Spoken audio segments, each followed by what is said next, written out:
Hello po, magandang araw po sa inyo. Ito na naman po si Tatang Jo upang magpaabot na naman ng mga impormasyon tungkol pa rin po sa pangkalusugan ng pag-usapan po natin sa ngayon. Ang pag-usapan po natin sa ngayon, ang isa pong halaman, kung tawagin po ay nutgrass, purple nut seeds, o kung tawagin sa Tagalog na mutha. Kilala po ba ninyo ang halaman pong ito? Ito ngayon ating pag-usapan, pero bago po yun, pakisuyo na pakisubscribe kay Tatang Jo TV.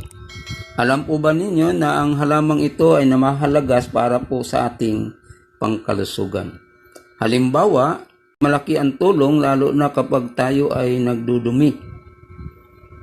Nakakatulong ito, kumuha tayo ng kanyang ugat. Yung katawan, pwede naman ilaga natin yung ugat at pwede natin ilaga tapos inumin. At ito po ay nakakatulong din kapag tayo po ay may diabetes. Tayo ba ay may diabetes, yun ay maaaring makatulong din siya. Gayon din ang gagawin natin. At yung mga hindi natunawan, halimbawa, may problema tayo sa tiyan na hindi tayo natunawan, pwede tayong maglaga noon. Tulad ng binanggit ko ng mga ugat noon tapos inumin.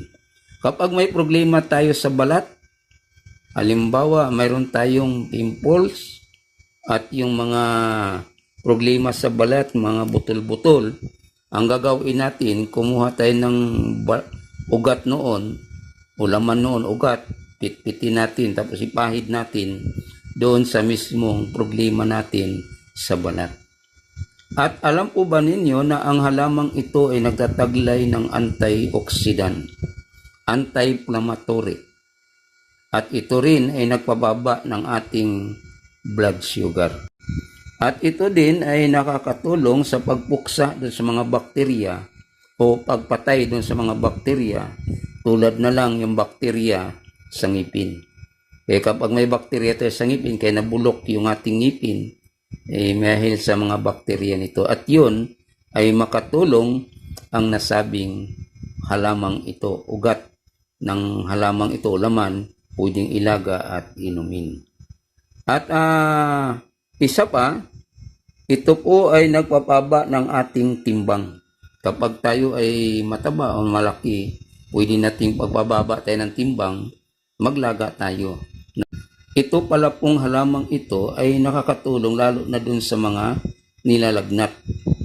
Kapag nilalagnat ka, may namamaga sa part ng iyong katawan, o may sakit ka sa mga kaso-kasuan, tuhod, mga braso, gayon ang gagawin natin. Kumuha tayo ng ugat na yon, ilaga natin, pagkatapos inumin. At yun ay makatulong sa ating pangkalusugan. At yun lang mga kabraso ang nais kong pinaabot sa inyo. Sana ang mga impormasyong iyon ay makatulong sa ating pangkalusugan. Pakisuyo lang po na yung hindi pa po nakapag-subscribe, pakisubscribe na lang po kay Tatang Jo TV. Muli, magandang araw sa inyong lahat.